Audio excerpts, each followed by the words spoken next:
सत्संग से सोधी आवे, नहीं जीव 84 में जावे। सत्संग से सोधी आवे, नहीं जीव 84 में जावे।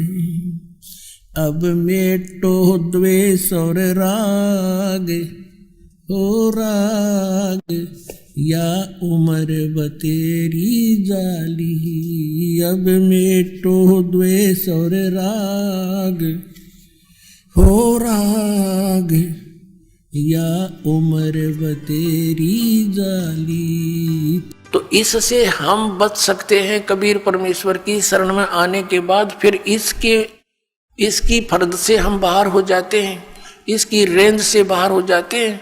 फिर ये उन भक्तों के निकट नहीं आ सकता जो कबीर परमेश्वर की शरण में इस दास के माध्यम से आ जाते हैं और मर्यादा में रहते हैं। कहते हैं जब लग हंसा हमारी आना, काल लगे नहीं तेरा बाणा। जब लग हंस मेरी मर्यादा में रहेगा, काल तेरा कोई अटैक मेरे बच्चों पर नहीं हो सकता। मर्यादा तोड़ देते हैं हम, जिस कारण से दुख पाते हैं। कबीर परमेश्वर कहते हैं अनंत कोट बाजी जहां हम रचे सकल ब्रह्मांड, और कह कबीर मैं क्या करूं यो काल करे जीव खंडे। परमात्मा कबीर जी कहते हैं कि मैंने अनंत करोड़ ब्रह्मांडों की रचना कर रखी है, ऐसे समर्थ हैं हम, और मैं क्या करूं, ये काल मेरे बच्चों को मुझसे खंड कर लेता है, इनका नाम तुड़वा देता है, फिर इन पर अटैक कर देता है, जिस कारण से ये मार खा जाते हैं। परमात्मा कहते हैं जैसे माता गर्भ को राखे यतन बना, और ठेस लगे तक छन हुए तेरी ऐसे भक्ति जा। इस नाम को लेने के बाद ये समझ लेना आपकी आत्मा में भक्ति स्टार्ट होगी, अब बीज पड़ गया। जैसे माता गर्भ को, जैसे किसी बहन को गर्भ रहा हो तो फिर वो रात्रि में या दिन में कितनी सचेत रहती है। रात को करवट लेते समय भी ये सोचती है भगवान कहीं मेरे बच्चे कर दाब ना पड़ जा, दबाव ना आ जा। सुबह भी चलती फिरती है, काम करती है, कहीं ऊंचे नीचे पर पैर ना रखा जा, मेरा बच्चा खराब हो जा। तो कहते हैं जैसे माता गर्भ को रखे यतन बना, और ठेस लगे, झटका लग जावे तो क्षीण हो जावे, ऐसे भक्ति जा। तो मर्यादा के अंदर रहना आपका अति अनिवार्य है। मर्यादा कितनी कंपलसरी है और क्यों बताई है भगवान ने। जैसे हम कथा सुनते आए हैं कि एक बार लक्ष्मण ने सीता जी के कुटिया के चारों ओर रेखा खींच दी थी और कहा था कि हम जा रहे हैं मृग को खोजने के लिए, आप इससे बाहर मत आना, इसके अंदर कोई नहीं आ सकेगा। उसी समय रावण का उद्देश्य था उसको उठाने के लिए, सब उसने ये षड्यंत्र रचा था।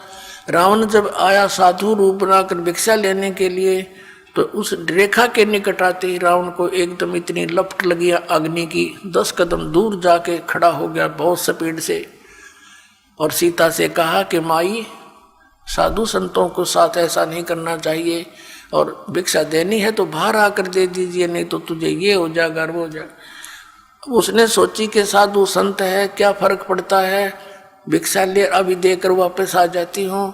उसने रेखा उल्लंघ कर रावण के भिक्षा देनी चाहिए थी, तो वहीं से बाजू पकड़ ली, उठा ले गया और पटक दी वहाँ लंका के अंदर 9 लखा बाग में। अब उसको तो जरा सी लगी क्या फर्क पड़ा है, वो बोली पूछते तो नो कह के इस बार मत जाइए, ना तेरी बिरान माटी हो जाएगी, गिल्ला मारी करावेगी, और वो कर दिया, वही काम करके धर दिया। करोड़ों आदमी मारे गए उस सीता को छुटवाने के लिए, जरा सी बात, और उसके अंदर पड़ी रहती तो उसको क्या बिजली गिरती, धक्के खा के चला जाता रावण। तो पुण्यात्मा रावण समझो काल है, और मर्यादा ये लक्ष्मण रेखा समझ लो, जो नियम बताए गए आपको, फिर ये निकट नहीं आ सकता। काल डरे करतार से, जय जय जय जगदीश, ये जोरा जोड़ी झाड़ता, पग रज डारे शीश। परमात्मा कहते हैं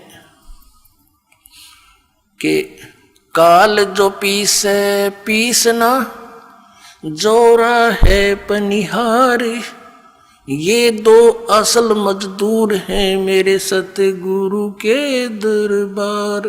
कि जब तक आप परमात्मा की मर्यादा में रहोगे या मौत निकट नहीं आ सकती आपके, ना आपके बच्चों के जो मर्यादा में भक्ति कर रहे हैं। और कहते हैं यू काल डरे करतार से। करतार कौन? कबीर सिरजनहार है, अनंत कोट ब्रह्मांड का एक रति निभार। और सतगुरु पुरुष कबीर हैं ये कुल के सिरजनहार। यू काल डरे करतारते और जय जय जय जगदीश। और ये जोरा ये मौत कहते हैं जोड़ी झाड़ता, परमात्मा के जूते झाड़ता है, झाड़ती है मृत्यु। और उस धूल को अपने माथे से लगाती है और कहती है आपकी आज्ञा बिना मैं किसी को कुछ नहीं कर सकती। और परमात्मा कहते हैं काल जो पीछे पीसना, ये इसका नौकर समझो परमात्मा का, यहाँ का 21 ब्रह्मांड का स्वामी ब्रह्म।